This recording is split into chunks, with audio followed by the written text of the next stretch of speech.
3, Who wants to do 2, the countdown? 1. 2, 1. Oh, that wasn't together, was it?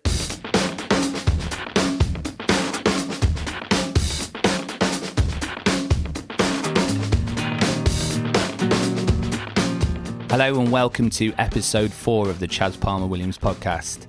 This episode we chat to Sonic Boom 6, who are really old mates of mine. You may have heard of them around the scene if you're familiar with the UK 2090s punk scene. And now, actually, still going, obviously, going strong. It was a fantastic chat. I'm really enjoying these chats because it really helps me sort of dive into relationships with people that I really like and I really admire, but also sometimes when you're on tour or you're at a show, you get about half an hour to actually chat, or it's not, and even with your friends nowadays, we just don't get time to chat really in depth. Things are quite superficial, you know, it's like WhatsApp or text, and like anything, when there becomes a lot of it, it sort of saturates, you know, the economy of communication where there's too much shit to check, isn't there, nowadays? It's just crackers. But it was really good to sit down with Laila and Barney and just chat about where they come from musically and socially, and a little bit of a deep dive into that. And it was just great. Like, I came away and I was like, man. But then I thought I hadn't recorded it properly, and I thought it was on my laptop, and I was like, shit. But Pete, who's producing this podcast now, worked his wonders. And I think he sorted it out, so hopefully that should follow after this. But yeah, I just wanted to say thanks very much to everyone, new Patreon people who are helping with this podcast and other stuff that I'm doing. I bought a new mic stand because I was using toilet rolls, so I'm using that now, and it funnily enough, it's better than toilet rolls to hold up your mic stand, so that contributed to the mic stand this month. So thanks loads. You can support us on Patreon. You can subscribe on all the platforms, and just tell your mates, anyone who might have been interested in the scene, or even just sort of exploring a bit of music and stuff, because maybe I'll go on to do different series after this, but we'll see. But for now, really, really enjoying this. This is Sonic Boom 6, and I will catch you at the end. See you later, bye.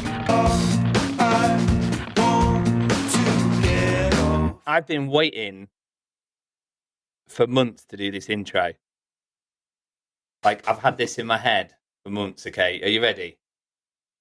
I'm Kushti La, but there's nothing down. The rest of the lads ain't got it sussed. We'll have to learn them to talk like us. I'm rapping now. I'm rapping for fun. I'm your goalie, your number one. You can take the mick, don't call me a clown. Any mullet, and you're going down.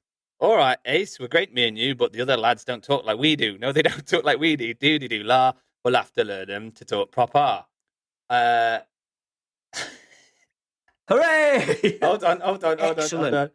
Well, Steve McMahon sure can rap. It's about time he had an England cap. So come on, Bobby Robson. He's the man. Because if anyone can't, Laila Khan. Hey. That was good, wasn't it? Giving John Barnes a run for his money. That was like in the 90s when, like, if MC Hammer went on, like, Saturday Superstore, Timmy Mallet would go, watch this. Yo, MC Hammer. Yeah, very good. Thanks. And I was trying to do one for you, Barney, and I realised that I only know you as Barney Boom. Well, yeah. Well, Barney Boom, make some room. That you're the bride and I'm the groom. Yeah, but you do rap though. But also, like, I don't know your second name. Barnes, hence Barney. Barnes. Okay. Yeah, we're getting deep already. We're only 15 seconds in. What's your real name? Paul Barnes, the world's greyest name. It's like John Majors. Paul Barnes. I couldn't exist with a name so dull, so people called me something more novelty, and it stuck.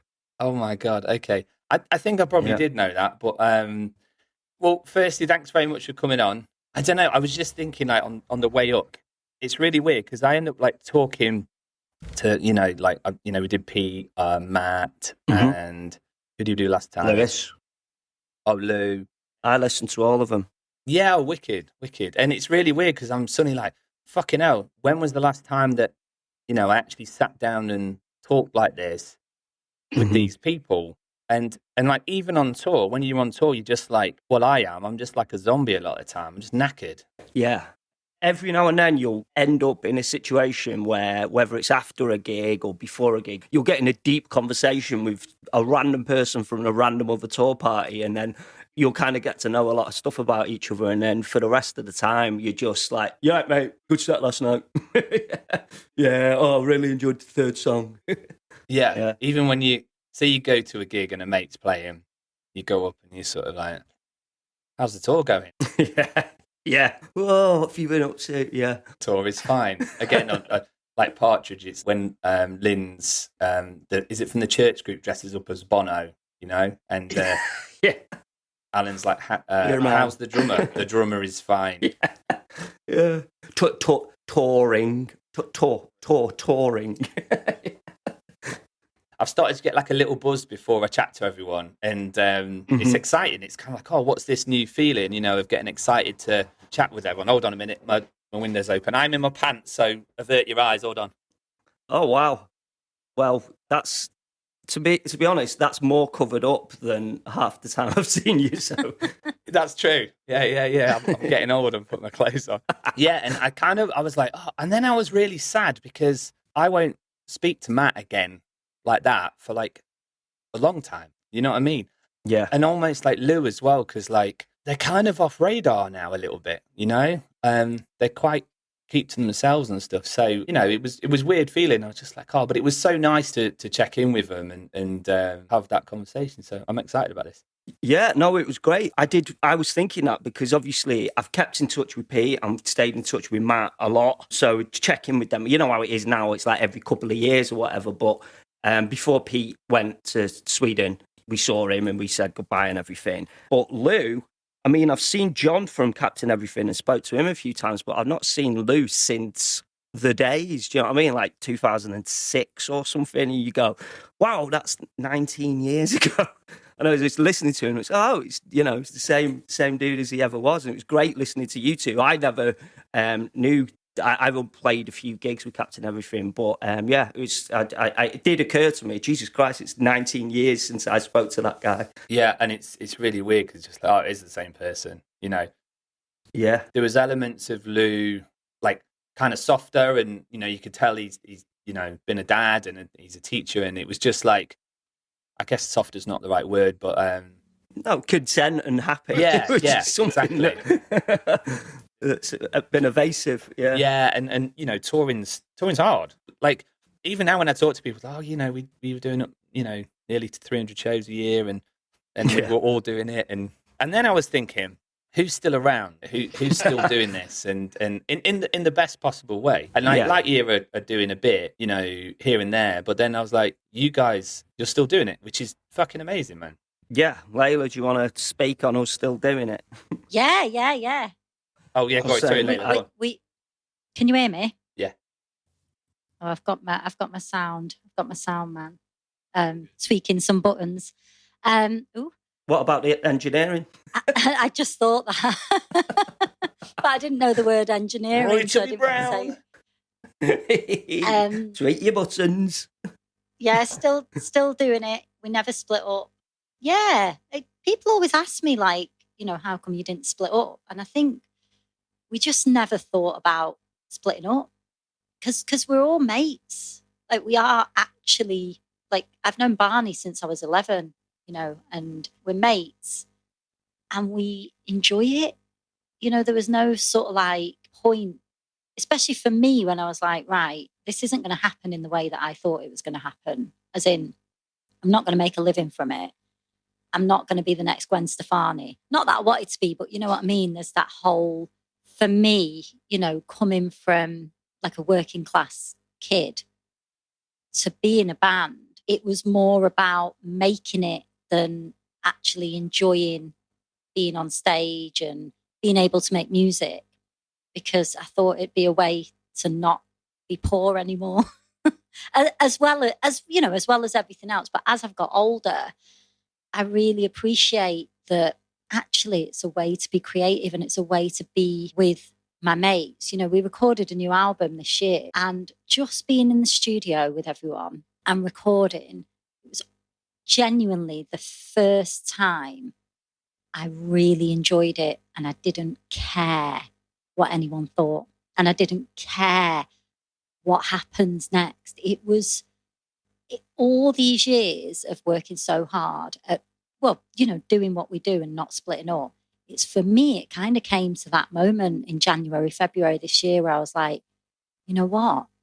This is actually really fun. And this is a part of me that deserves some attention and deserves just some appreciation. I've gone deep quite quick, but that's me. No, that's cool. I think everyone has on this. All the interviews have gone quite deep. And I mean, obviously quite silly as well, because that's part of it. But that's mad. I mean, it's interesting to sort of think about what all this was, what the scene was to each different person and why we were all doing it and stuff. I have my reasons, which I've gone on about. I think that my sort of viewpoint of you guys was we were running around in our pants, and you guys had an image. Yeah. I mean, I'm still running around in my pants. And at first I was like, just being honest, I was like, I don't know if I get this, Yeah. But I think you guys were sort of savvy enough or had the foresight to kind of go, we want to get to this point, Mm-hmm. Straight away, I feel as though you were maybe looking at this as well as an expression and an art form and everything, but also maybe a business, Certainly a brand. Yeah. Yeah. Yeah. I mean, we came in at the tail end of a lot of the conversations that you guys have been having on the previous podcast, which is maybe about that period between 1999 and 2003, 2004. I was involved in the punk scene then in Manchester, so I knew all these bands. And then we were in a ska punk band before that. We'd split up. And then when I came at the angle of forming the band and putting it together and seeing what it was going to be about, I'd learned all these lessons, and we got a second go at it.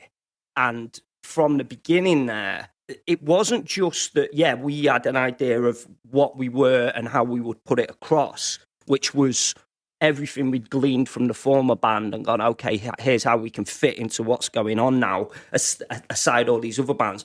I was also in a position where I started to understand a bit more about release cycles, doing an EP, then touring it, being ready to put an album out. And then once the album's out, we do that, we do a video, and we don't just do this willy-nilly. We don't just put this one record out of our live set and then tour relentlessly because it just drives you into the ground, which happened to all you guys. Every band that we saw, including you guys, we went, okay, we learned from that. Just as all you guys crashed and burned, we just started going up because I'd watched all you guys so closely and loved your music and loved what you were doing, but I saw the pitfalls that had befallen you. And we came in with not the greatest live band, not particularly tight, but we had an idea of what we were, and it kind of, even you loved it or hate it, it was there as something. And a lot of people would have looked at it and gone, WTF, but from the second we put our demo out, we were on tours. Because it was okay, that's something. That wasn't us being better than anyone. That was us having one go at it and finding ourselves sidelined with Grimace. And by the time it got to the point of 2001, I could see that just being a female-fronted ska punk band wasn't going to cut it. We needed something to cut through everything. And we did. But as it is funny because I was there for all those early days, but we got a sort of second chance at it, and that's kind of what you're discussing. But I'm not surprised that people watched us at the beginning and was like, oh my God, what is this? I don't think it was that. I think for me, it was, I mean, to be thinking like that so far back is amazing because that's entrepreneurship, that's pivoting, okay, this isn't working, let's pivot, let's change what we're doing. And like I said, I think the music was different, it was different things for everybody. But I do think that when there was a scene developing and there was the attachment, I think, of maybe a slightly more elitist element to that scene, even that we encountered quite a lot. Certain collectives would be like, we're not putting on ska band. Yes. We'll put on hardcore, we'll put on emo, we'll put on 100% whatever, but we won't put a ska band on. And we were like, we're not really a ska band. You know, like we Yeah. play ska or whatever. But so I think that we crossed over like you did with a certain, you know, that and then the newer sort of scene. But I think that if you came to see Sonic Boom 6 and you it was your first gig, yeah, it would blow you away. You know, they've got this down. You know, they're in sync with each other on stage. This is like a finely tuned thing. You know, I think maybe like after you guys come off stage and you've calmed down, you probably have a chat and you go, right, what can we do better? What we do is we go, right, who was the back of a pantomime horse? You know. yeah. I just think that was the thing for me, because there was a certain gig. And I think Laila, you were just like killing it, and you know when you're watching your friend's band and you kind of go through and you're like checking each person out and going, oh, you know, oh look, I didn't notice Nick does that bit or whatever, and I just went through everyone, you know, kind of like, and I dipped between like analysing, oh man, that's a sick bass line or whatever, and then trying to take it in as a whole event, and I was kind of doing that in my head, and I kind of went through everyone, and I was just like, fucking hell, like they're all just killing it, you know, like. I think there was one gig where I was just like, I totally get this now. You know, I think that why we split up, like, is because we didn't have that acumen, you know, we didn't have that foresight or awareness that we need a break or we need a manager. You know, like it was a huge taboo to even say that word. Totally. We had people offering, they were like, you need to stop touring for a bit. You need to rethink about singles, you know, you need to and we were just like, no, bang, this is what you do. You hit the road and you fucking keep going. Yeah, 100%. Yeah, well, that's it. I mean, and that's what I saw. And when we did the documentary, when we did this music, is it Does Belong to You? Or, doesn't belong to you. Yeah. Right. When we did that, I remember I talked about some of that element of it where there didn't seem to be a lot of visions for what everything could be. And maybe I came across a little bit more angry about that than I actually was. But I look at what I would never, ever want anybody to think.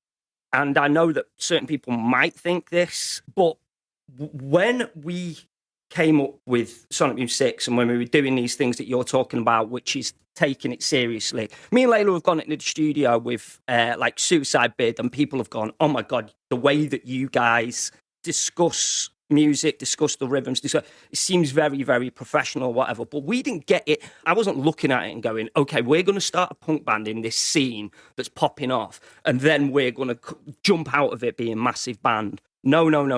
I wanted to start a record label. I wanted to be a punk band. I wanted to do it DIY.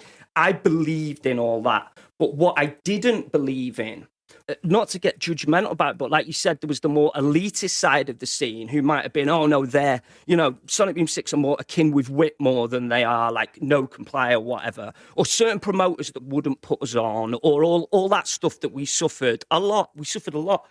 I remember I was with my ex-girlfriend at her halls of residence, and they had a shared iTunes system, right, which had everybody's different iTunes on it. And this would have been about 2006, okay? So our first album was out. My view and what I said to the guys and what I wanted to do was like, don't worry about these places that don't want to put us on. We've played at Slam Dunk, the second Slam Dunk. The whole floor was jumping up to Monkey See, Monkey Do. Same thing at Reading, same thing with Random Hand. So I used to say, worry about us, we will make our own scene. If we're part of that, that is great. But what I went on the system there at Manchester Met University, and there was Sonic Boom 6 was on more of the playlists and more of the kids' that you could see what everybody had on their iTunes because you could share it on the network. At that point in 2006 at Manchester Met University, Sonic Boom 6 was on more than Cat Down was, more than Lightyear was, more than King Prawn was, more than all the bigger bands in the scene. And I said, look, it's working. That kid's into drum and bass, that kid's into hip hop, but he's still listening to Sonic Boom 6. So it crosses off in enough other places. And that's what bigger than punk rock was. That's what we're not going to get bogged down. I don't get mad about it, but there was, like you talk about that scene and you guys sort of went in circles around it because you put an album out and then it was just relentless touring and it's like, now what? I was just trying to put some basic fundamental music industry principles in practice And, you know, like you said, with management, with labels, with PR or whatever across the years. But it was never about being famous. It was just about how can you not approach it that you would, on some level, want it to be a career? Because you want your music to get to as many people as possible, right? You want to be playing gigs that are full of people singing the lyrics back at you. So I think, yeah, that's kind of how we approached it. It was like, we can springboard from this and it's great and we can be part of it, but don't let the fact that it doesn't work for some people in that scene bog us down. Because at the end of the day, if you're going to start believing in a scene, believing in the principles of it, then you're very soon going to see how hypocritical everybody is. And that's not just punks, that's hip hop, that's everything. People are hypocrites because they'll go on to something and they'll say that all these things matter so much, but then in the next breath, they'll go and do something else. And you'll go, you know, oh yeah, weren't you telling punk bands that they weren't allowed to sell their merchandise for a certain amount of money? But now you're going to a dance night and you're paying 30 quid for a couple of drinks and you think that's brilliant. None of it ties up. So just do your own thing. Yeah. I mean, you guys always did your own thing. I think the thing is, like, as long as you're not hurting anyone, as long as you're not being an asshole, then it's all good. Do you know what I'm saying? And that's a very basic philosophy, but I'm kind of, do you know what we were doing at that point? We were trying to upload an image of our guitarist's dad in a hot tub, right? So that on all the jukeboxes around the world, when you play Lightyear, George comes up in a hot tub. So that's equally valid. In fact, that's a more honest artistic expression than sitting down and but that still happens now. So if you ever play Lightyear on a jukebox around the world, George comes up in a hot tub in like 1998. So, oh, nice. We'll have to have a look. But yeah, like I totally get like your sort of passion. I think it's almost that thing, isn't it? For me, it's when someone says you can't do that or you shouldn't be doing that. I'm like, fuck you, I'm going to do it. That's built in to me, and I hate it sometimes. But you know, it sounds as though you guys had that element where you were like, right, actually, a mixture of having the foresight to go, we want to get to this place, but also just like, well, fuck you, I'm gonna do what we want to do. I think that's really cool. I think that like what's been borne out over the last 10 years ad nauseum to the fact that it's actually really not a great thing on planet Earth, though, is that stuff that's polarizing is what. Look at that Liver King documentary. He sat down with this social media agency, someone that really knew what he was saying, and he was like polarizing content. If people are going to hate it and people are going to love it, look at Coldplay. Both of those, as long as you've got the two voices and they're in some kind of unison, then polarize something that affects someone. I was thinking about it last night. What was a film I hated? And I hate it because I like it, but it just didn't quite work for me. Do you know what I mean? If you're indifferent to a film, it's rubbish. But if you actually hate a film, if you're like, I hate what they did with that because it was so near to what I wanted, but fell short of the mark. And I think it's the same with music. It's like, if it's polarizing, then people are talking about it and it's engaging a response because it's different. I mean, there's a lot of insipid music, isn't there? Do you know what I mean? Yeah, and I think that I don't want to hog the mic, Laila, because I feel like you might want to say something in a minute. But I feel a bit like, I guess with art and stuff, that is what you want. You want a response. You know, I think that's, someone told me that is the definition of art from the art world, is that, you know, indifference isn't art and a reaction is art or something. But then I think, you know, social media, which in my opinion is the least punk rock thing in the world ever, you know, is polarizing in the opposite term, isn't it? So it's taken that human element almost of reaction through art, but without the self-analysis after, or the kind of the feeling of it. It's just like, you know, you're either left or right, or you're either, you know. And I always go back to my granddad, who was like, I had a lot of respect for. He was Royal Marine on D-Day, you know, he was Labour and all his life. And he said he used to drink and have a pint with his mate who was a Conservative, and they would sit, you know, on the bar, and he would just talk and they would have a conversation about it.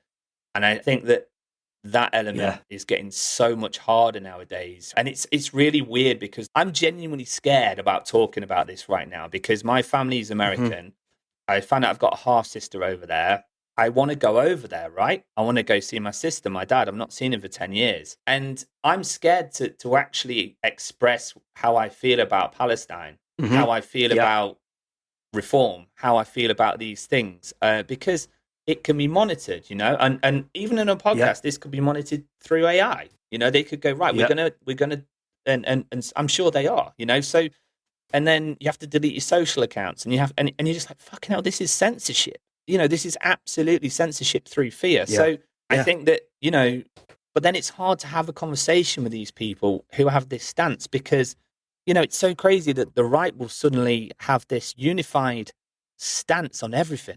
They parrot everything they hear. It's like, okay, well, now we are on Israel's side because, you know, this is the news channel I'm watching, or this is the social media I'm watching. And 100%. This sort of bigoted stance, probably from both sides, you know. I saw this, I think he was a professor in something, and a famous psychologist, and he was saying, you know, the left equally is bad for this. We are not open-minded. I'm not, you know, obviously, in my opinion, it's a lot less negative. You know, it's about understanding that the people on the right are angry, and they are, a lot of them aren't these extreme view people. They're almost sympathizers of that stance.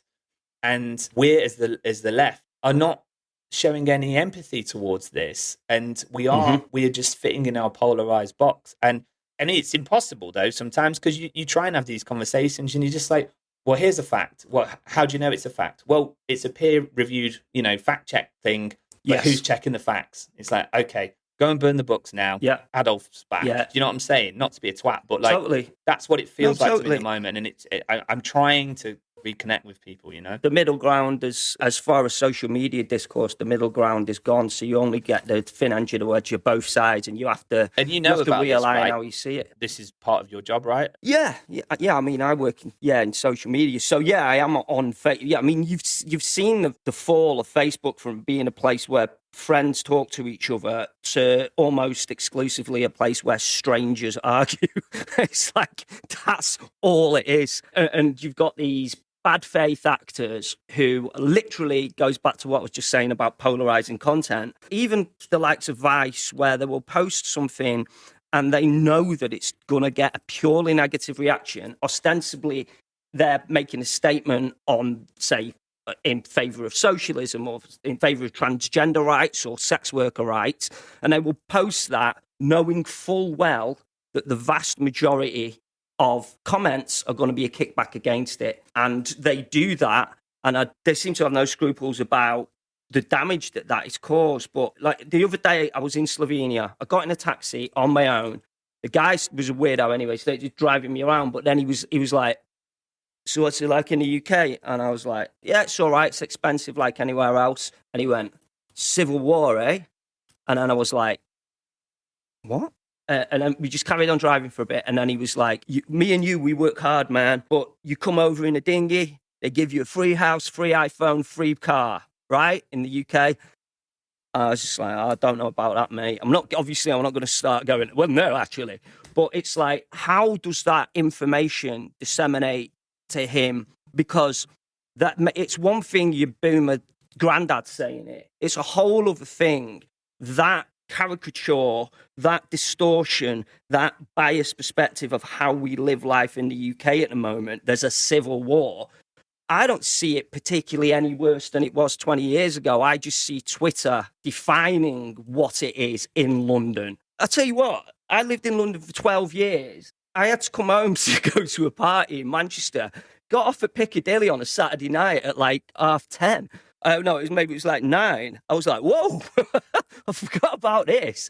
Do you know what I mean? In London, I've seen bikes get robbed. I've seen bits and bobs. But my point being, if you look at, if I was reading Twitter every day, so their point will be, well, I don't read Twitter. Yeah, but it trickles down. It's trickling down, and it becomes this narrative. I see a lot of old people, because I live in Cornwall now, and there's like loads of old people, like of a certain generation, who do get involved in a lot of community stuff, you know, and because I think, and I believe this is true, that America it's multicultural in the sense of there's many cultures, there's many different people from different places, but as far as those integrations of communities go there, I believe it's very poor, as in like there isn't integration of those communities. Now, London, and I know people that I talk to, and they're like, oh, you know, there's going to be a war in London.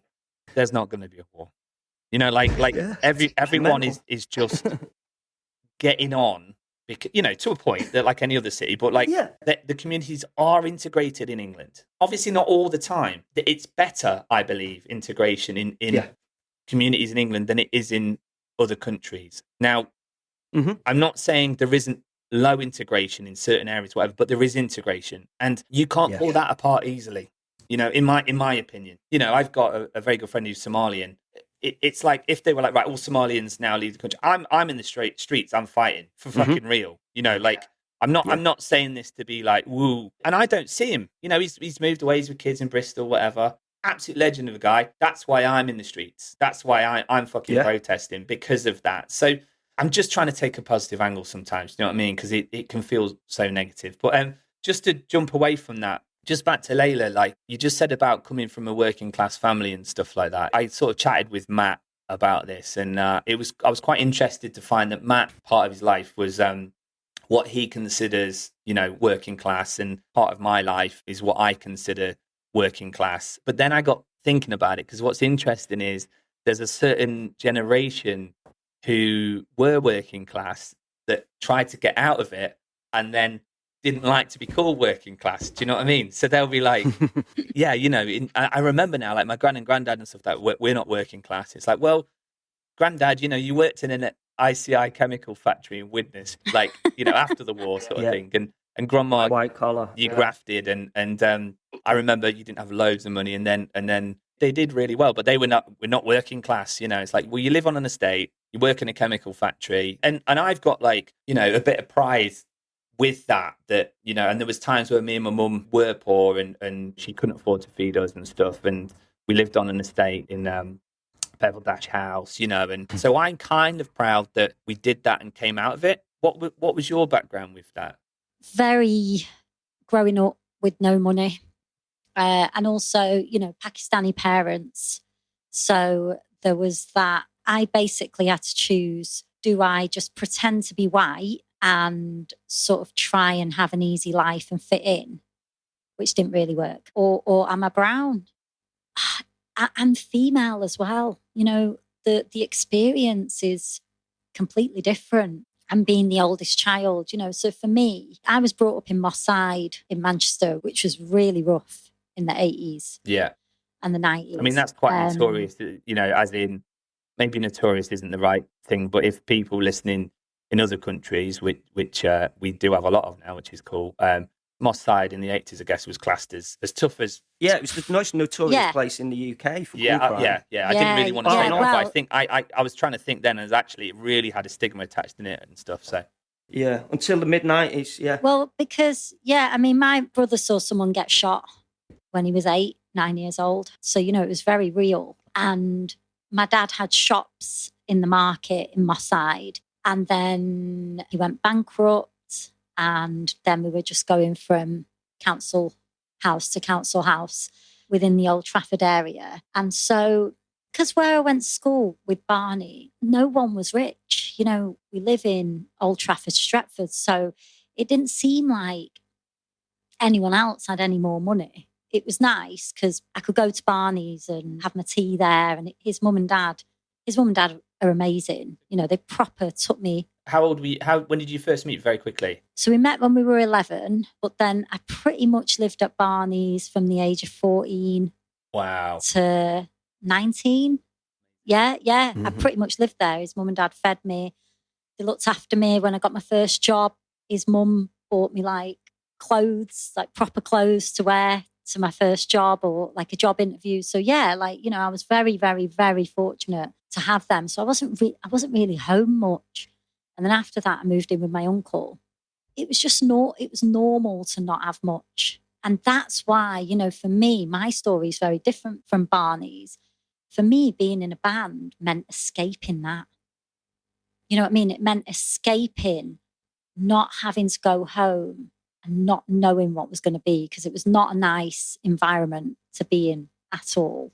And so the chance to be in a band meant I could escape.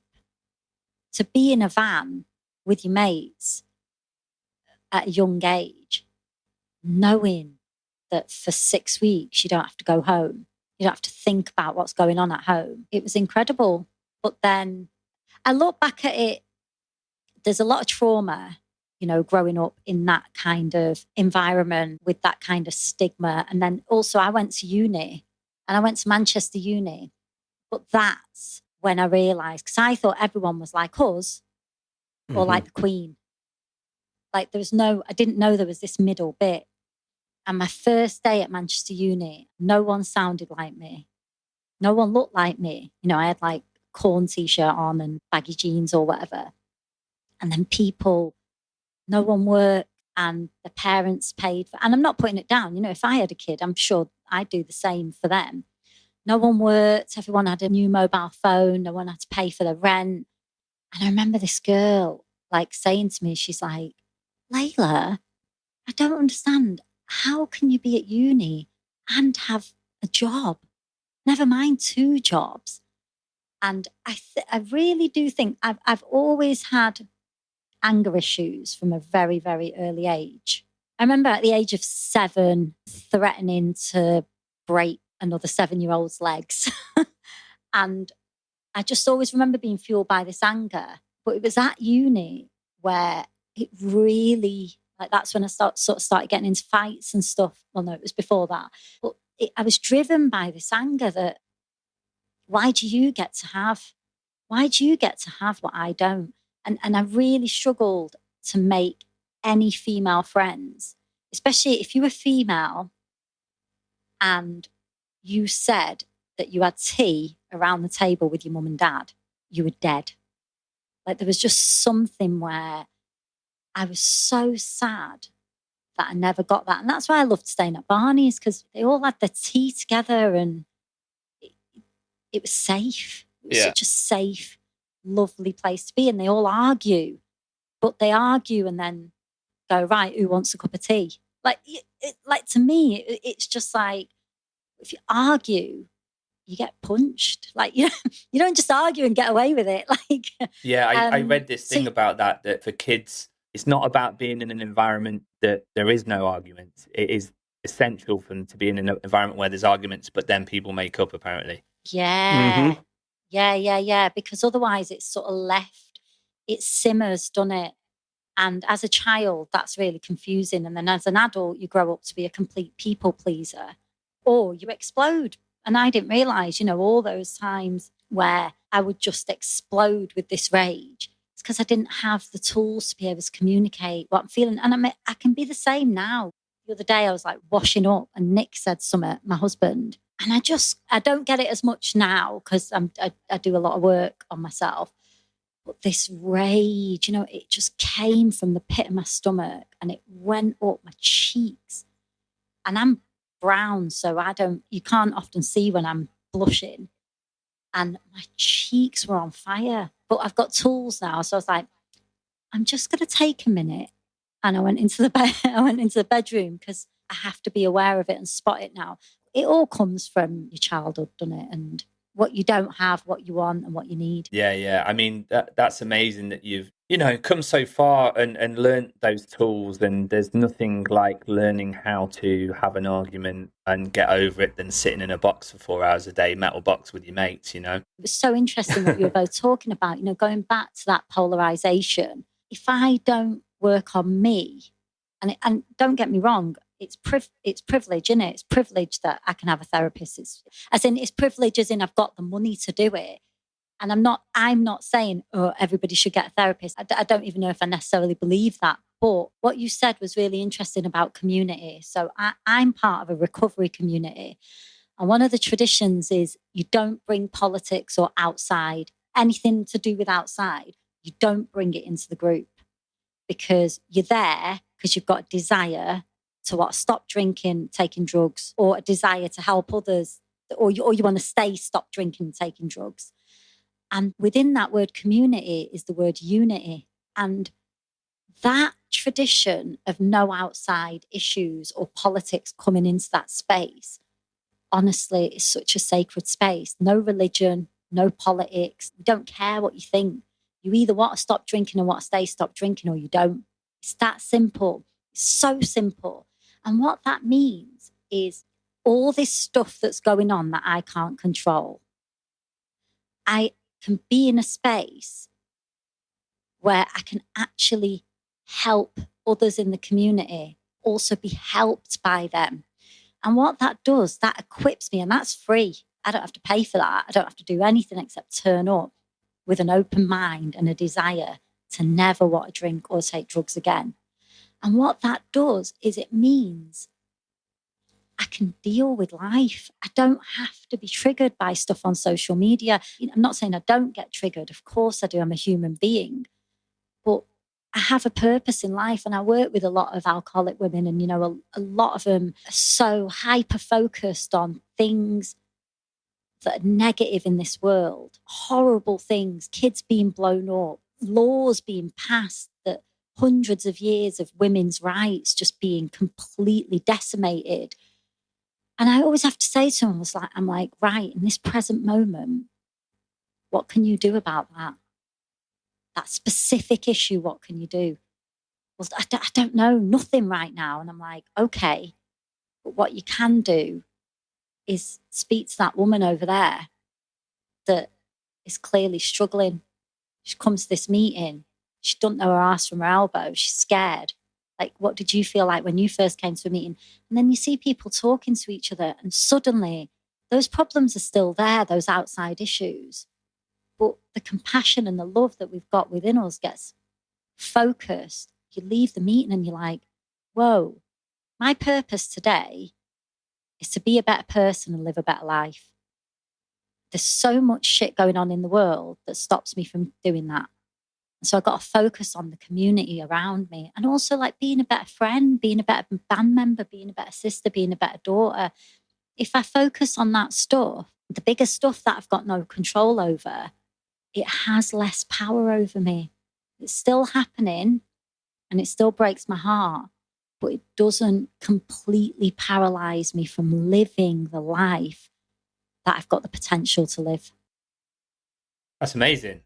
I think if we all take that and we all do that, the chain reaction of that would be incredible. And I think that that's where strong community lies, isn't it? It's look after yourself, look after others around you. Again, I'm obviously really simplifying that, but like I know people have gone in like recovery groups and stuff. And to be totally honest, I was really shocked at how positive they say it is, how there is zero judgment within those groups. Yeah. There is just a safe place to kind of go and say, look, this is, what's happening, and just having that person on the end of the phone as well. Like, and I think that touring as well, there's always the crate of beer in the fridge, there's always, I like, believe it or not, like I never ever have had a like an alcohol problem or a substance problem. The one that I have, not to belittle it, is like Ben and Jerry's ice cream and caffeine, but like I'm reading this really good book about, looking after your health. And it's like, well, my family are diabetic. So I'm caning this Ben and Jerry's, and like, that's going to take me out, but I think I'm very lucky in it. I never got kind of, I'm not saying you did or anything, but I talking to other people from the scene and from the wider music community, there is a lot of people with substance issues. And, it's like going every night to a venue, here's your drugs, here's your alcohol. Yeah, but there's a massive not good. Like no. Fucking, you ask homeless people, that a lot of them are like, oh, obviously don't take heroin, it's going to fuck you and destroy your family. But also they're like, alcohol is the bad one. That's the worst one. I mean, spice is pretty bad now, right? But there's a massive misconception though. Like first of all, there's a massive stigma. Like if you say, for me to say I'm an alcoholic, I'm like, no. It's taken me years to even understand what it is. Why am I going to say I am something if I don't understand what it is? So it really starts with the understanding of what it is. And for me, it's really simple. What happens when I have one drink? Does it change how I feel, how I think, how I act? Yes. I know non-alcoholics.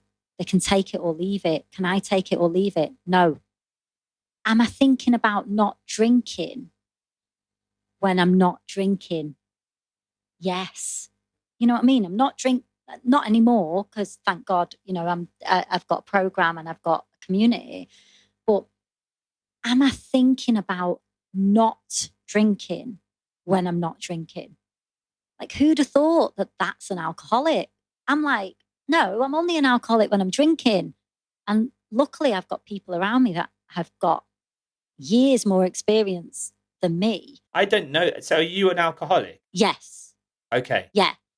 And that's because I need alcohol to change how I feel, how I think, and how I act. I never drank just to relax. I could never have one. I would rather have none than one. You know, if I'd go to someone's house and like got one bottle of wine between 6 of us, no, like that still offends me. Yeah, that offends me. Yeah, I find it offensive. Or when we go on holiday and it's all inclusive, you've paid for it, 10 in the morning, and I'm like, Nick, why are you not having a beer? And he's like, it's 10 in the morning. I'm like, it's free. Like, what is wrong with you? Like, or he'll have a couple of beers and then go, I'm making a cup of tea. And he'll go, oh, I'll have a cup of tea. I'm like, but you're in drink mode now. So Like, so when I don't. like you're around drunk people, Yeah, do you avoid those people? no. No, I mean, I'm particularly I'd find thinking it about me. I'd find it impossible to. I'd find it. You know what I've got better And at? me. You know, yeah. No, what I've got a lot better at is I was one of those people that I thought this is how much the world revolves around me.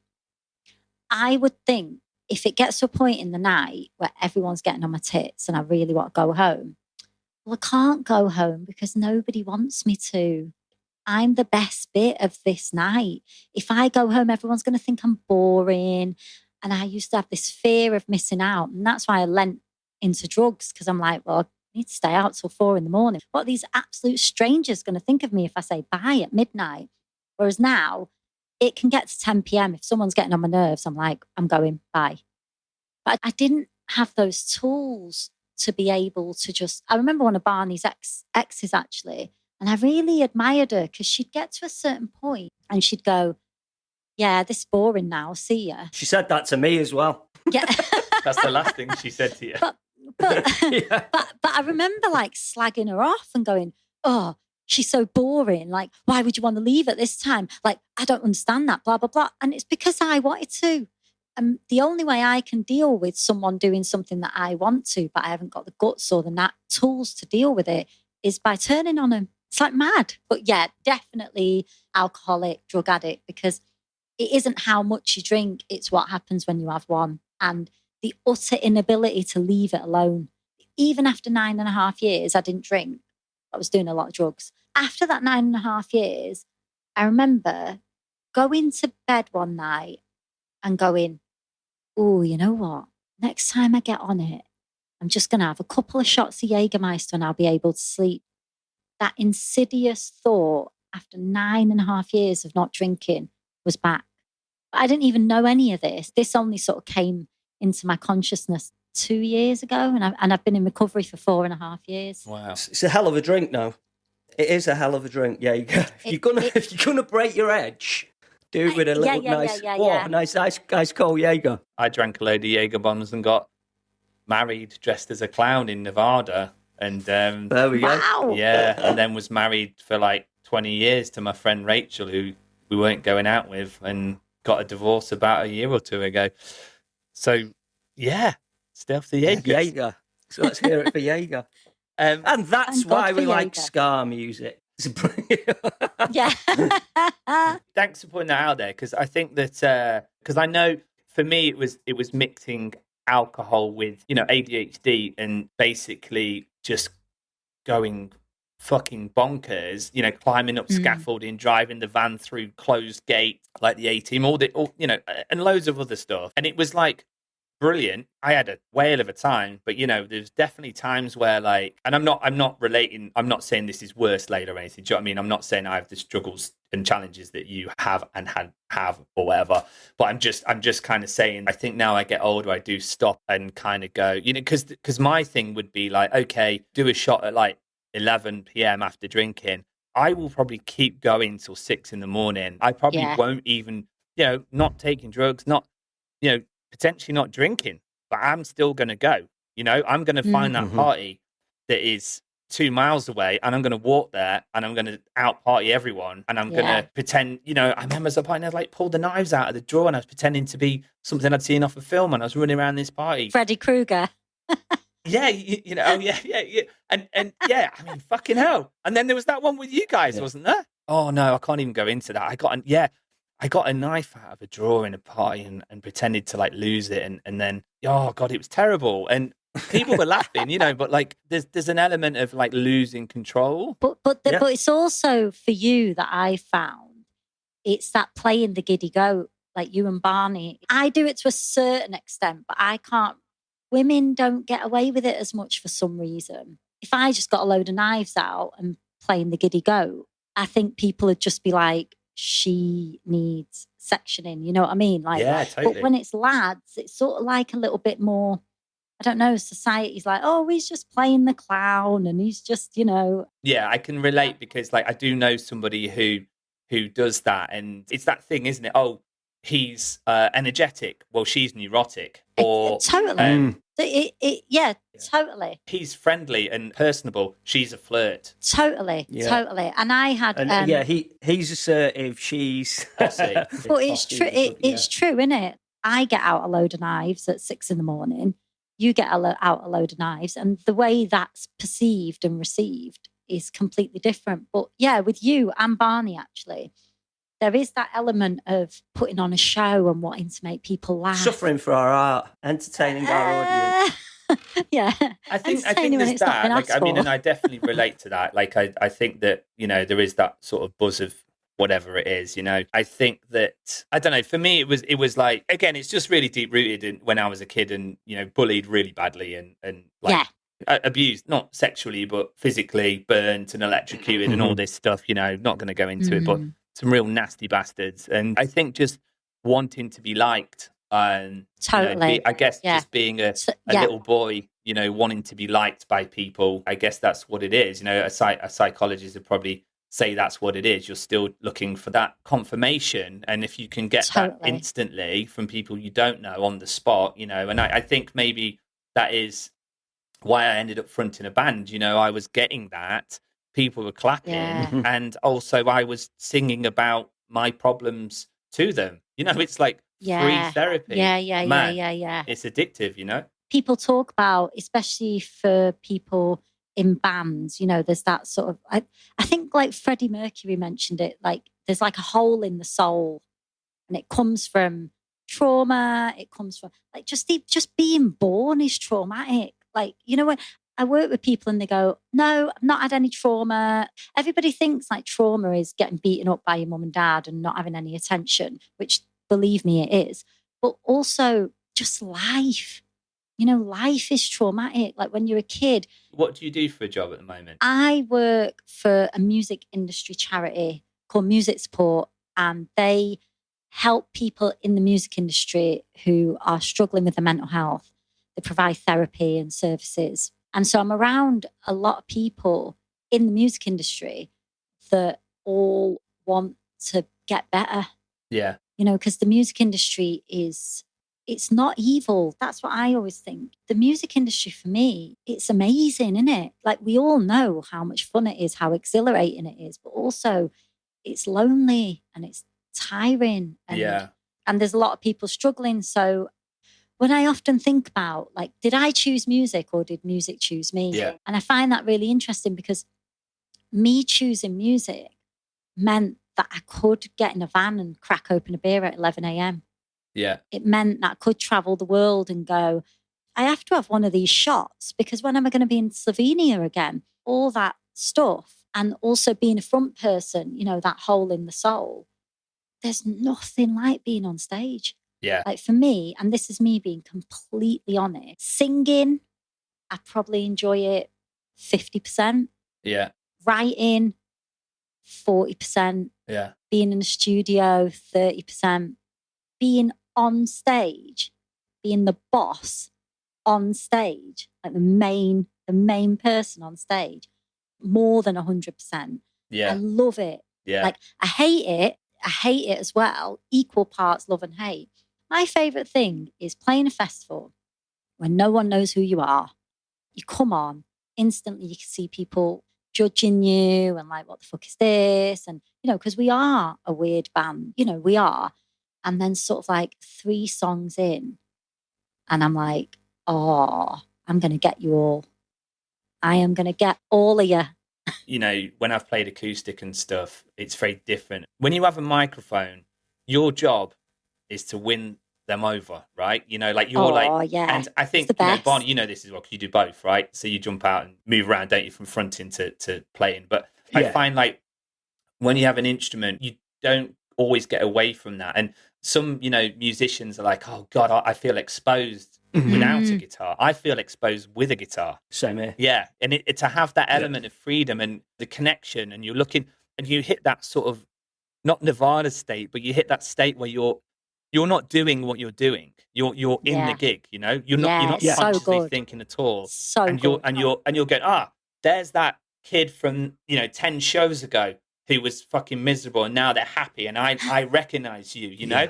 And you're not singing. Why are you not singing? I'm going to come and get you in a minute. You know, you better fucking sing. You know what I'm saying? And it's like, I remember a show we did, and we all came off, and better than any drug, man. You know, like it was just Totally fantastic. And that's the beauty of punk and stuff, really, as well, because the bass element of it, if you're, you know, old school punk, whatever, the point is that you can pick up a guitar, and it's been said thousands of times before, but you can pick up a guitar, you can pick up an instrument, and you can just fucking do it. And you can do it now. You can do it when you're 10. You can do it when you're 80. Play the root notes on a bass. Do you know what I mean? That's punk, Learn the power chords, you know, like learn a drum beat. You're doing it. Look at the Ramones, you know. So on that, what you were just saying, I don't know why this came into my head, but it's like, I'm sure you guys will totally be able to relate to this, right? When you're in a situation where what you're saying, where the gig is just going off, and then you don't feel that self-consciousness anymore. Even things like I don't mean this in a contrived, sort of busted, let's synchronize jump way, but you'll find you leap in the air and you will land exactly on the one. And all your moves will just be incredible because nobody's watching you. They're crawling up on stage, they're diving, the gig's going off. As soon as the gig's a bit awkward, you know, the support slot, you have to pull all your energy in because you just want to jump out your skin, don't you? And you feel into it and you're like, rein it in. But when that gig, like headlining the Underworld or whatever, and you just know everybody's diving. I remember the video we did for Karma as a Bitch. We did a live video for it, and that gig, the crowd was just particularly great. And everything in the video, it's like we're doing like chops to the beats and everything's on point. And it's just funny how your performance is so tied into that sense of scrutiny that you feel. And when you feel that everybody's just enjoying it, you no longer feel those eyes on you. And then everything's on point. Everything's easy. The notes come easy to your hand. It is a funny thing in performance, that sense of freedom. You know, when athletes talk about the zone, yes, 100%. This is very similar to that. It's the inner game of tennis, the inner game of music. It's really weird where that comes from. You know, because I think that anyone who's played consistent gigs and not given up, because I mean, I think Lightyear's third show was absolutely dire, and to go on the other sort of side of it, like I remember playing a gig, not with Lightyear but solo, and it felt like a Dementor was literally sucking my soul out afterwards. You know, I was like, fuck that. I'm never doing that again. That was the worst. Yeah. And thousands of show Lightyears have done. I've never felt that with Lightyear, but with that I did. And it's interesting because, you know, so the zone, I'm sure that there's a scientific thing about the zone. But what's different with this is those shows you're talking about, we're talking about, the whole band were in the zone. Do you know what I'm saying?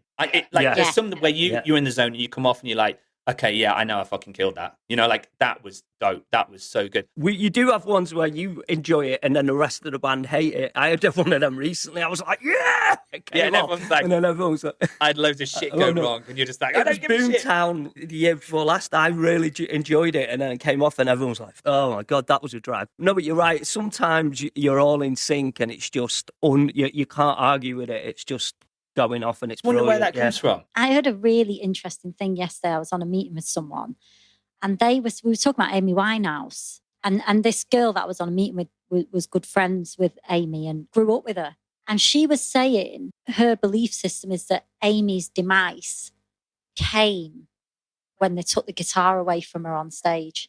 Right. That guitar was her shield. It protected her from the stuff that made her in her own head that was like, I'm not good enough, like, what am I doing here? And so when the label were like, we want to make you a star, like, you know what I mean? Like, you're going to look like this. I'm not saying they told her what to look like, but, you know, made her the iconic Amy Winehouse. The shield of the guitar for her, it really dismantled and hurt her. It's funny because you say that, and in my brain, I flick back to like images and videos of it. I can see that. Yeah. But also you you have that connection with that instrument that's deeper as well, don't you? You know, like I love my guitar, and if someone else gave me a guitar that wasn't mine, and I went out and played it, that goes. You know, I'm like, yeah, and you wrote the songs this, on you know? it. Like, you know, she wrote her songs on guitar. You know, you were saying, Chaz, and you, Barney, that you feel different, like you feel a bit caged in having an instrument. Because for me, I've never played an instrument, but even if I've got the melodica, which Chaz, I know you're very familiar with, shit, I forgot about that. Yeah. I hate it.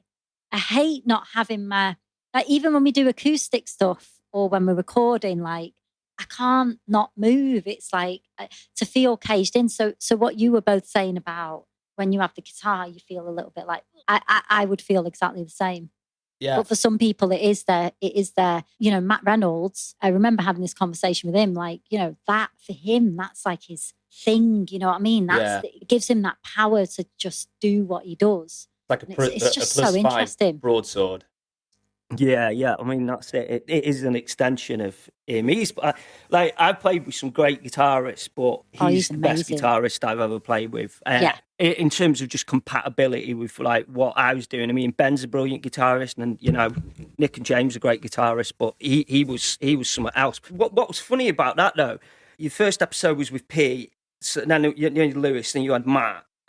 Both Matt and Pete have been in Sonic Boom 6, and all the names that you were talking about, you know, all the names from the past, you know, Matt's talking about being on Good Clean Fun record with Matt from Shooting Goon and blah, blah, blah. I was just reflecting, like, and I was thinking, isn't it funny how there's these key people that have kind of was there at the start and have kind of, we all know each other, do you know, it all crosses over, and it's kind of a handful of people, but we're all been in different people's bands. And so, I mean, like Nick obviously was in Howard's Alias with Matt, who you did the podcast with. And it's not that we all started together. It's just that we were all somehow drawn together. Yeah. And then those things proliferated. It was like, I was just kind of thinking that where there's kind of a handful of us that kind of go through the whole kind of history of it. Yeah, because like Nick's played. Nick and Matt have played with my solo stuff. Nick's played with Lightyear. I mean, is Nick in King Prawn now? Yeah. He plays trumpet and keyboard. King Prawn were like one of the first bands I saw, and you know, I just fucking blown away. You know, like a Vic. Yeah, so amazing. And you know, again, I think the element of almost looking at him and kind of going, you don't necessarily fit together. You know, like Barbar's like on his own little wavelength, isn't he? Yeah. And then, you know, I just love those bands for me. Like, even like Snuff, like I've seen Snuff like 15 times or something. Like, you've never played with him, like really wanted to play with Snuff. We never got to do it. But, you know, Duncan, you know, there's the drummer's singing or whatever. Then there's a guy in a suit, you know. Then there's a guy in a trombone. And you just, you know, like it's like if you walked in, you would be like, what the fuck is going on? And I think that element, you know, works with a lot of those bands in that scene, even though we were all labeled as punk or ska or whatever. You know, if they walked in new guys, they'd be like, is this hip hop or is this punk? Or, you know, or if they walked in on Ad 7, you know, is it hardcore? Is it funk? And like, I think people sometimes want to compartmentalize people in general. You know, they don't want you to be able to do multiple things. They want you to be this or they want you to be that. And I think that's the beauty of that scene a little bit as well. And I'm so grateful to sort of still be friends with, you know, like I met up with Sean from Five Knuckle a few weeks back, and you know, just this, and the guys from like No Comply, you know, they own a tattoo place in Plymouth, and I popped in there for like about 10 minutes, and saying hello. It's just so great that we can still all be friends, and also like, you know, the promoters and everyone involved in that scene. And I think that that's an element of something that's quite special. And I don't want to be 100%. like, bigging up our scene too much or whatever. But I feel like the indie scene from that time doesn't have that as much, The DIY side of it, it's like I was trying to say before, where I was like, don't get me wrong. Okay, we approached it in a way that was maybe a little bit more. There was maybe a bit more vision and planning in terms of what we were going to do from one month to the next, but I still fully believed in the DIY ethos. I loved that music. I loved the music. When you guys released Gentleman's Hairdresser, I love that. Me and Ben just used to buzz off that, and it was like Call of the Weasel Clan for me, because the recording was a bit tinny, and it was a bit, I was like, oh yeah. I was always like, King Prawn, Cat Down, there was those bands. I liked you guys, but it wasn't until that, when you recorded it, and it just sounded badass, and it was all so off the wall, and you guys were doing exactly what you want. That's really, you probably had to be part of that scene to really get it, or be around that music at that time to really get it. But that was the sound of a band doing something completely unique. In the same way that Ye Wilds were and Farce were good. And there was a lot of bands around that time that had taken the influence of all these American bands that were doing the ska punk thing, but then we were mixing it with the lineage of two-tone and the British thing, but being consciously about that as... and that's exactly what we did. We saw what other bands were doing and suddenly getting a big, just jumping to the front and jumping on tour. And I was like, well, we'll do that because we'll just come out with something unique. And we used to resent, actually, that's totally the wrong word. We used to resist being labelled a ska band. And now I kind of scoff at it and go, why did it ever bother you? Because it's like, people go, well, emo music is not My Chemical Romance. It is, Sunny Day Real Estate or Midwest emo bands. Promise Ring. And it's like, no, to anybody to the vast general public, you're holding back a tide that can't hold. So, okay, Lightyear might not have much ska in it. Sonic Boom 6 might not do that much ska, but we're ska punk bands in the sense that, but even like Operation Ivy, it's not...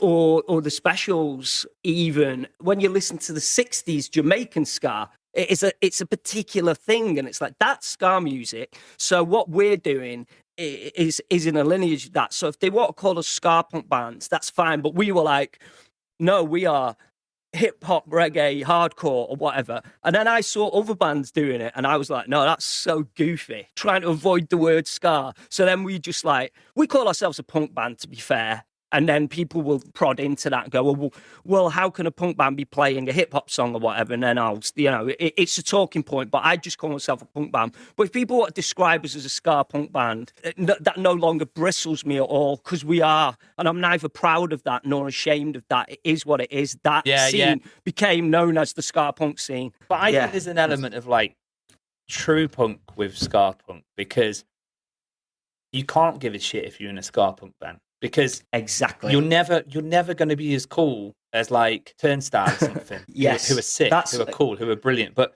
you're never going to be as cool as that, because there's the nerd stigma attached with ska punk. But I fucking embrace that. Do you know what I mean?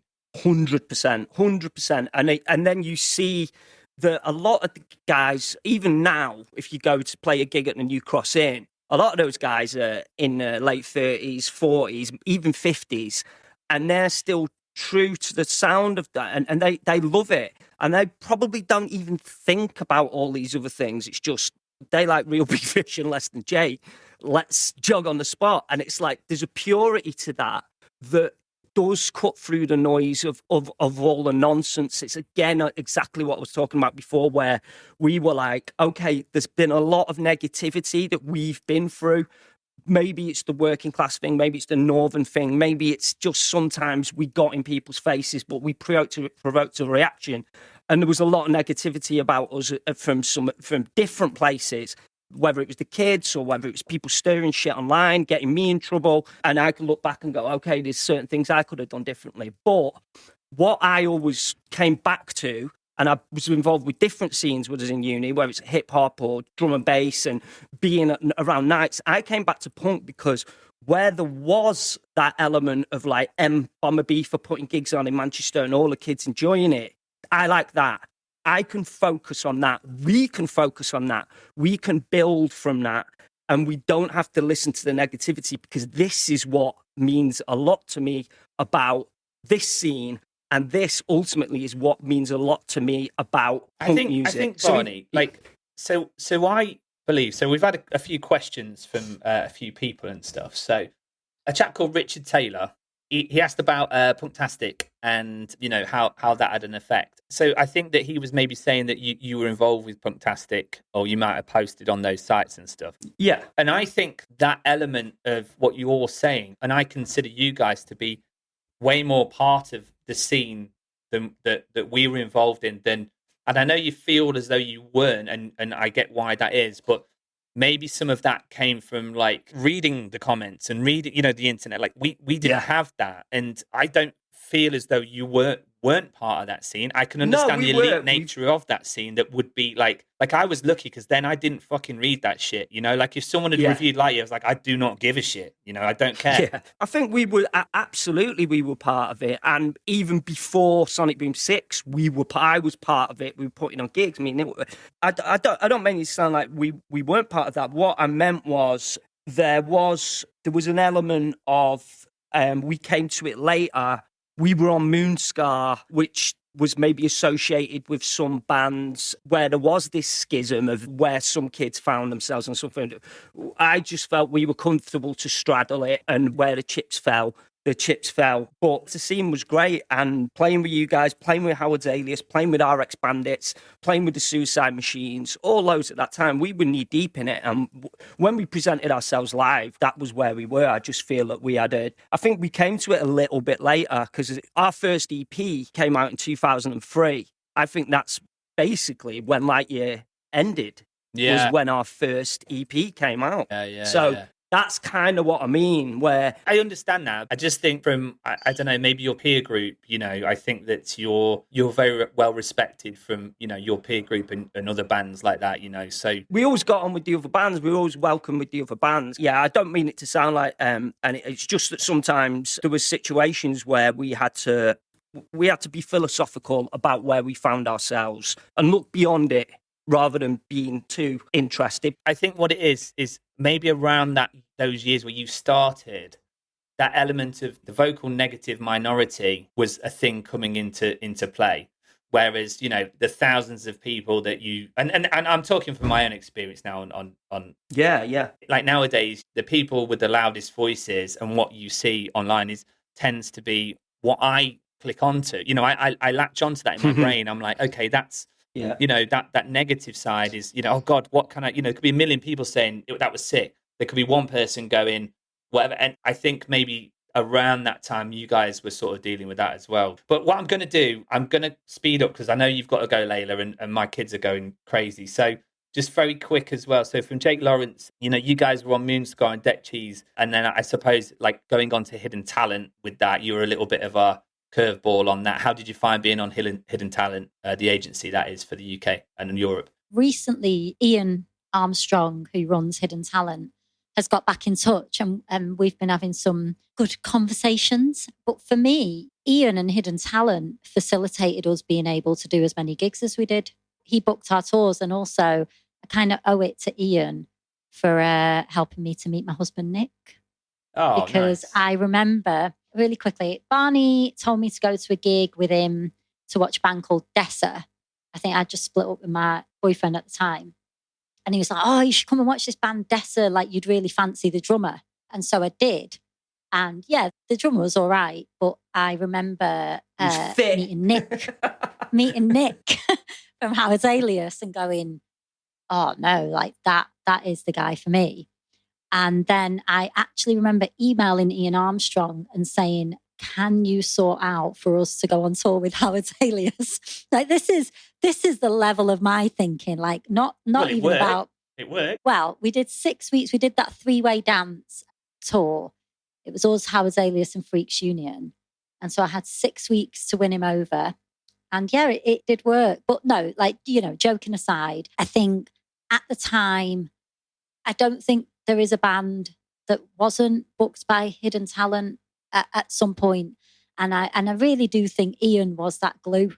And as all booking agents, nobody's perfect. And he's a passionate guy. That's the thing. Yeah. He gets super involved. And I think sometimes maybe having boundaries is difficult for everyone in the scene. And especially like, when you're all in your 20s and going on tour. But yeah, I'm really grateful to him because we needed a booking agent.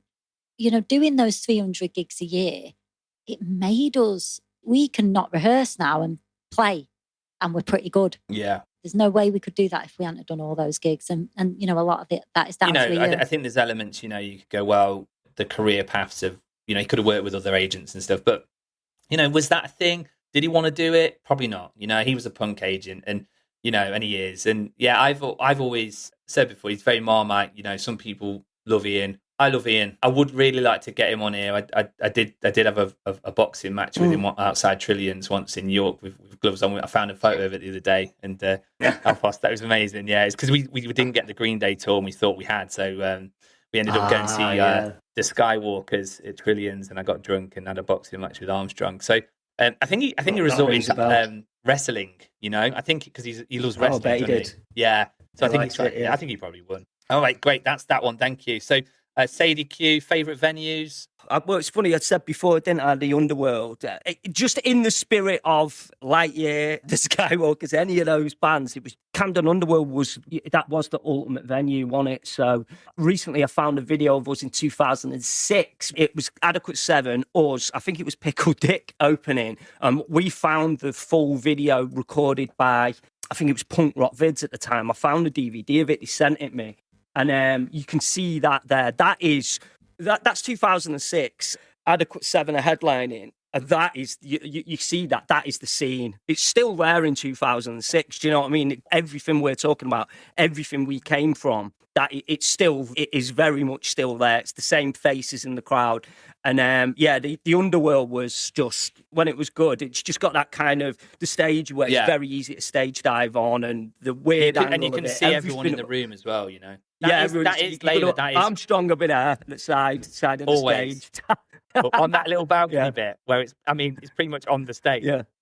But Laila, I think that is where the Melodica incident happened, wasn't it? Oh God, that was the Melodica up the bum and my favourite T-shirt being stretched. Yeah, I think I had a crow gaffer taped to my head. You did. And Barney kept saying to me, don't turn around. This is love, right? This is love because like me and him, we're like brother and sister. Like when we fight, we fight. But when we get on, we get on. Nick always says, he's like, you're both either thick as thieves or at each other. There's no in between. This shows how much Barney loves me. He went, don't turn around. That comes from a really caring place. That's like something out of Stranger Things, Don't look behind, like Medusa. I mean, in the middle of a gig. In the middle of a gig. To be honest, I think the thing is as well, and this is, I'm a dad now. I hold down a job. Hopefully, no one's going to hear this, but like, because that wasn't like, people's worst nightmare. What's your worst nightmare? Oh, being naked in front of a lot of people. Do you know what I mean? There's naked. There's naked and there's been spread eagled with a melodica up your bum. Yeah. Like they're very different levels of nakedness. Yeah. I know, I think that's where we came from. It was like, if you're in the cinema waiting to follow someone home and you're naked, that's weird. Yeah. If you're expressing yourself, being naked on stage, acting a fool, for me, that was like, whatever. But it's part and parcel. I think the weird bit, when I look in hindsight, I'm like, I don't think we were playing that show. I think we. You weren't. You weren't. No, you weren't. You were just a guest. Like it. You were a mate. You felt that we were all mates, and you felt it was not only totally cool and totally appropriate, but it was a safe space to go and do that without judgment, and it would enhance our concert performance, and it did. The crowd loved it. We loved it. I mean, I love that about you guys because, like, as much as you are on that professional level, I don't think that sort of shit. I mean, if that's not going to phase you, probably not a lot will. Yeah. I wouldn't expect anything less from you, Chaz. I don't do these things anymore. I don't. To be honest, I don't get the urge anymore. It's a bit like, oh, we've kind of done it now, and if someone's like, oh, I just snorted tequila, you're just like, well, I remember snorting a line of ant poison after a line of ants because the conversation was that Ozzy snorted ants, so we were like, right, I'll snort the ants and then the ant poison. Like, I like, and that was in Stoke-on-Trent. Shout out to those guys. They know they are. That was the night. I think Neil did a poo on a Volvo actually, but those days, I don't know, they're gone. We did it, and it was really fun. But but okay, really quick, Kyle Layard. So he asked, okay, so this is related to the first thing you ever said to me, Layla. Can you remember what it was? No. So you said, I do. What do you know? Go on, Barney. It was "See You Wouldn't Want to Be You." It is. Oh yeah. Amazing. It See, totally I can was. play the. Yeah. So I can play the Giddy Go, and I think it was with Sponge and Evil Macaroni. And we had some weird beef with Sponge, which has laid to rest now on the Real Big Fish tour. I think Grimace were supporting, and yes, I guess we didn't have the beef with you guys. So I said, "See you later," out the van to you guys, and you said, "Yeah, see ya." Wouldn't want to be ya. I totally remember. But yeah, let me put it had our nothing to do with Sponge. Across. It had nothing to do with Sponge. And I think I just said it thinking it was funny. Yeah. I mean, yeah, but I remember there was beef. It was what basically happened was it was us, then Evil Macaroni and then Sponge. You weren't in Evil Macaroni though. Were you, Chaz? So I knew who Lightyear was at the time, but I didn't realise. And Sponge had been getting low. We had the same thing. We put them on in Manchester. There were certain bands that wouldn't play with them. They're just a load of Midlands guys. They didn't give a fuck about any of the politics of everything. So, and they're not the most serious band, Kicking Pigeons and all that. Not a political band at all. So I thought they were getting a bit of a bad rap at the time. But I remember Evil Macaroni got on, and they were great, and they seemed like little nice lads. But they started slagging off Sponge for being rock stars when they were doing the set. So I think that came from they wouldn't move their drum kit and they wouldn't share. Oh anything. Right, okay. Well, there we go. See, that's different. Like okay. Yeah, but like, let's litigate this 25-year-old. This beef. It's like Biggie and Tupac, isn't it? But I mean, to be honest, there's an element that Evil Macaroni were right, but also there's an element that I'm sure Sponge have learned, and I know they've kind of learnt these etiquettes and stuff. They're not from that sort of world, and we toured with them, and they were perfectly amicable and polite and nice chaps. So. Well, I think when Layla said it, she probably wasn't even referencing that. It was probably just I wouldn't have. Honestly, a complete, degenerate off her head, and then but because there was the slight kerfuffle, it probably was like, was that a reference to that? But no, I remember her saying it, and we all burst out laughing because we just thought it was someone from Evil Macaroni. It was like, oh God, that's not going to leave us in very good stead. But obviously there was no malice meant for it, and we didn't even know you were Chaz from Lightyear. I had no self-awareness. Like, we used to do this thing in the van where I'd go round with a water pistol in the van, and our drummer Neil at the time would be like, do not shoot that guy that clearly looks like a gangster. And again, we were saying, do not shoot. Barney's getting stressed. And I'm like, watch this. And shot the guy with a water pistol from the van. This guy, the van stops at traffic lights. This guy comes running up to Neil because Neil's driving. Neil's got to do the window up because this guy is trying to pull him out. And I think it's the funniest thing ever. It was in Southampton. Coming in off the motorway. Constant, because I always sort of thought I'd be all right or I didn't care. So I'd be the instigator. Yeah. And then I'd run off and let everyone else deal with it. Yeah. But I don't do that anymore. I fully relate to that. I think I said before, I had an alter ego called Hillary Chainmail, where I wore a mirrored chainmail dress. And wigs and makeup and stuff, and I'd have a big, probably illegal super soaker, filled with beer, And we would stop at a bus stop, and I would just spray everybody at the bus stop, and then do a drive-by, and then we'd carry on. And this was like Tuesday at 11 a.m., you know, and we got stopped by the police actually, and this policeman came on board the van, and he was like, he had his like cap tweaked, he had his shirt and that out, and he's like, "What have we here, boys?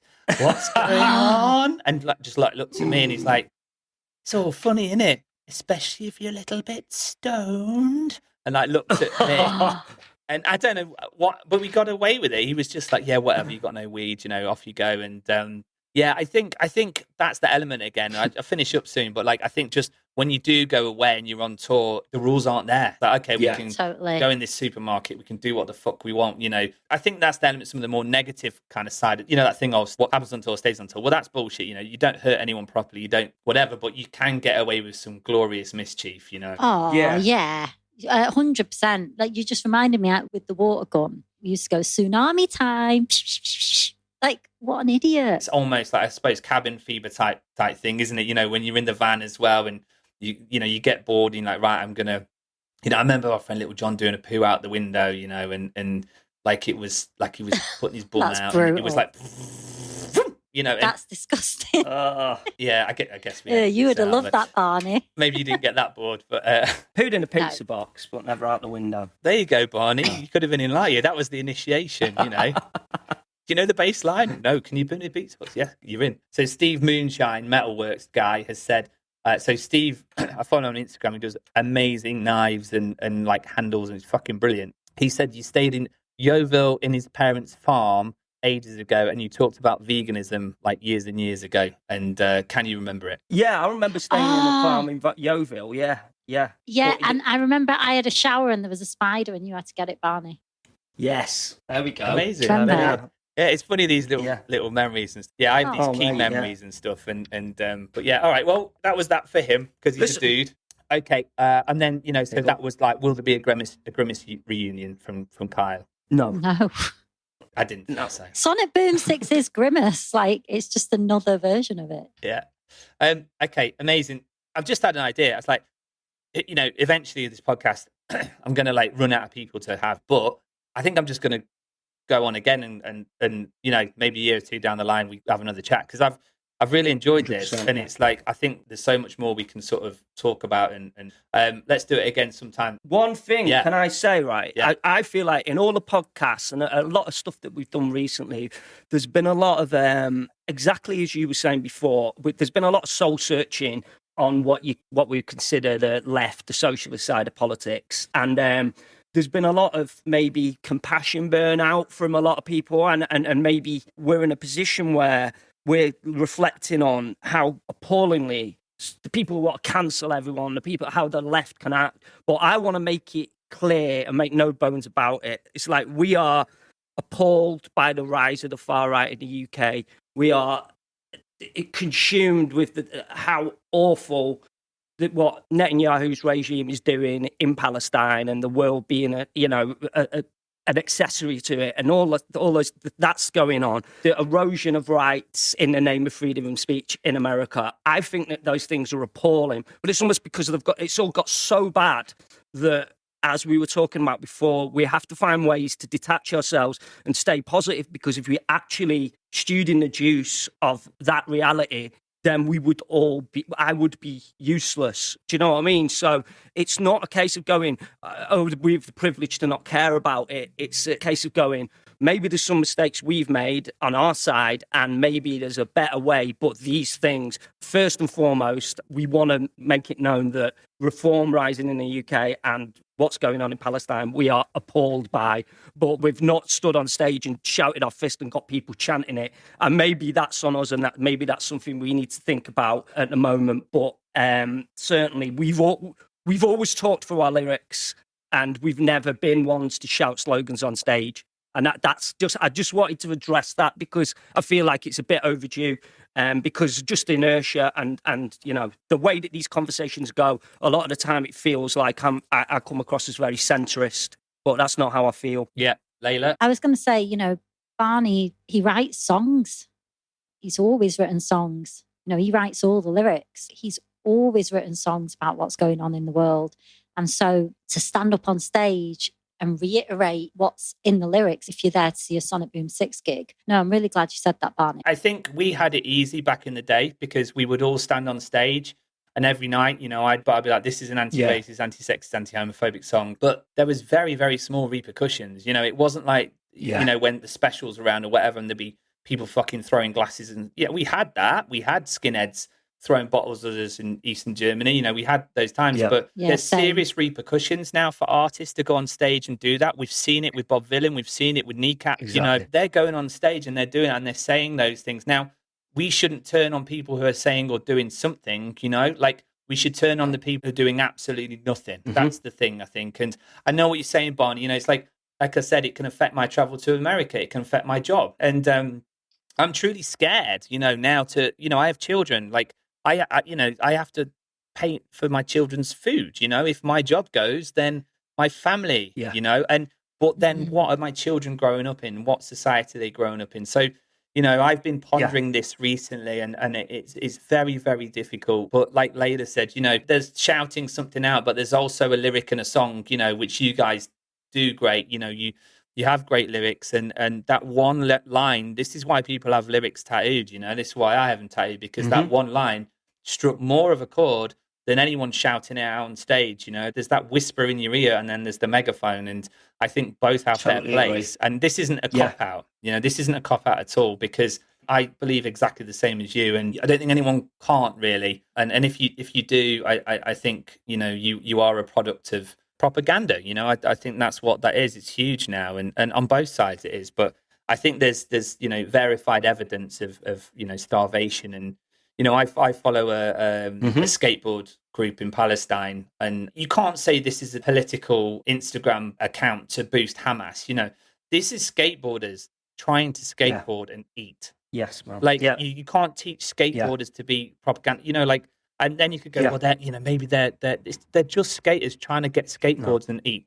So I think on that level, I totally agree with you. And I think back to what Laila said about if we all just put our community in, have kindness and empathy, and we show that every day, because I think that's lacking more and more. And I think it's a vicious cycle. I think that, we're passing on that unhappiness and negativity. And I think we just have to get our heads out of that, online and interact, each day in a kind way and understanding way, and work with our communities and 100% get the concrete within those communities more set, ready for, any sort of negativity that's trying to pull us apart. And I think that's really a really positive statement. So thanks for saying that at the end. Well, I'm going to go. My kids are going crazy. We'll do it again. Have an awesome day, guys. Really nice talking to you.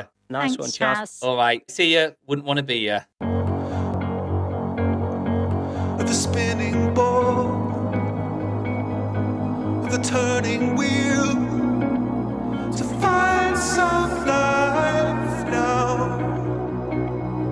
Then there's you. So that was Sonic Boom 6 and me chatting. Yeah, the funny thing is, after that chat, I was like, holy shit, like I could have kept on talking for hours. Barney's such an interesting person, so's Laila, and just maybe getting them on separately again in the future would be fantastic, because I don't know, I've just got a lot of respect for those guys, and I just came away feeling really good about the chat. It was really weird. I was like, holy shit, I'm getting something out of these chats as well, and it's not superficial, like I mentioned at the start. Like, social media can be superficial sometimes, and I struggle with how much of it is, and all of that occupying my brain. So this episode is produced by Pete Fraser, who's currently on tour with the Pogues, so he's been an absolute sodding legend, managing to produce and edit these on the fly, on the go, in a tour bus over on the East Coast. So just a shout out on this episode to Pete, who is really tying a lot of this over. But let's not talk about that, Pete, when we chat. Let's just pretend I didn't say that, because it's awkward. So that's it for this month. We've got another guest lined up. Really excited about that again. You can support via Patreon. It doesn't have to be loads or anything or whatever. I don't really give a shit, but it is nice when someone goes, right, I'm going to be contributing that much for this month, because it just ends up making this cost neutral, and that is fantastic at the moment. So I really appreciate that. It's amazing reconnecting with people. And also, you can follow and subscribe and all that, and just tell your mates from that scene, because I feel like I'm getting back in touch with people from that scene, and it was such an amazing scene, and I find this whole interviewing people thing really interesting. I know every fucker does it now, but I'm really appreciative that people are listening to this, because they're listening to it all around the world, which is crazy looking at the stats. So absolute legends, and I'm really excited about the next one. Go back and listen to the other stuff if you're interested. Yeah, subscribe and all that shit. Have a fantastic month, and see you later. Bye. I push the stop button hard to show what I